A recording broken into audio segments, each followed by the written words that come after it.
It's one of the, I think, exciting and challenging times to be a leader and a manager. The rules have changed. Yep. The stakes couldn't be higher. Yep. But the opportunities couldn't be bigger.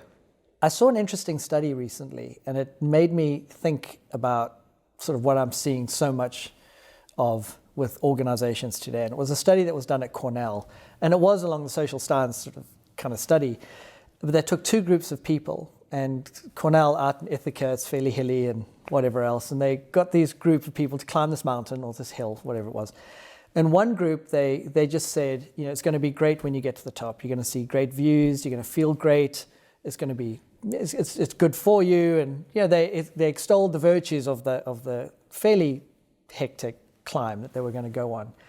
And on the way up, asked them how they felt, and the team felt great. You know, we're going to achieve something fantastic. The other group, they said, you're going to go climb this mountain or this hill, same hill, but it's hard. You're going to need sweaters. You're going to need water. It's going to be tough. And you kind of need to take this route, and then when you're up there, you're going to need to kind of, it gets a bit steeper, and you're going to have to help each other.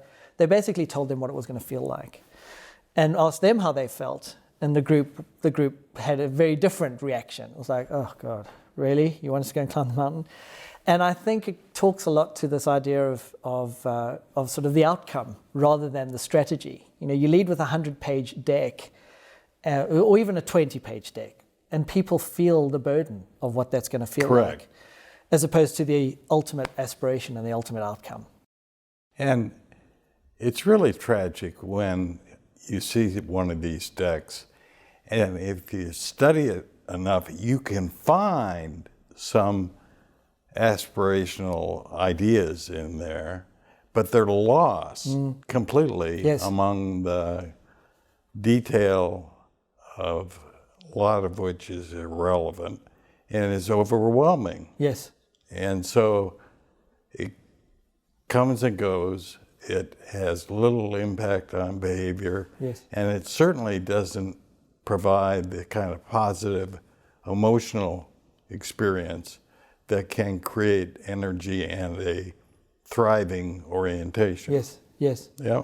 The most exciting, actually, I don't know if it's the most exciting, but one of the highlights of the work that I've done with us, with Kotter, is when you get a team of people that are so excited about sort of that aspiration, that opportunity, and they get up on stage in front of a couple hundred people that are, you know, this is when we used to get together in person, but we still do some of that, and they talk about it and they bring it to life.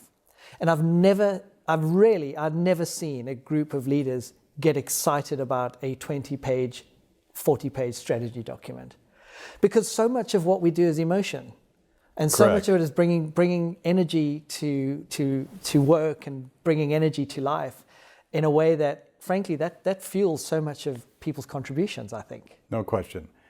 I am totally convinced that if you study leaders throughout history as well as today, one of the characteristics of those that are so highly admired then and now is that they don't just lean toward the head or occasionally 100% toward the heart.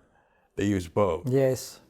And that heart piece, which is the emotion piece, is enormously important in getting energy up and getting people working together and achieving something that's beyond the norm. And we need, of course, more of that. Well, so you've had a body of knowledge, to use that phrase. You've had your books.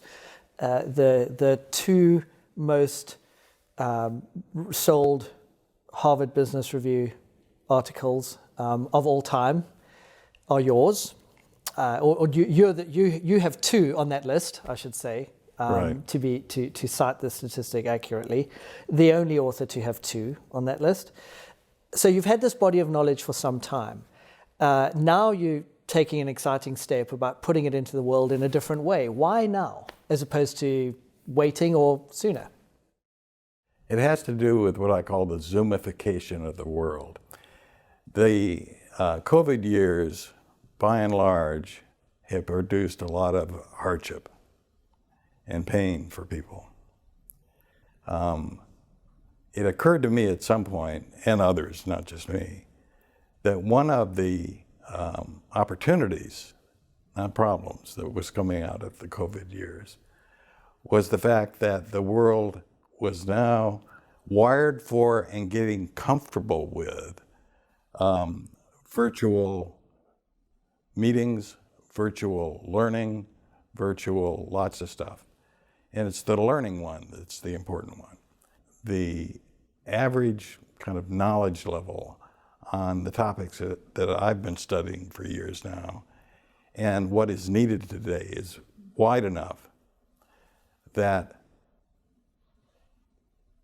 we had a responsibility, actually, to take the best of the kind of science of change, package it in an engaging, scientifically solid way, and put it out there in courses where one could get a certificate from the Kotter organization on change.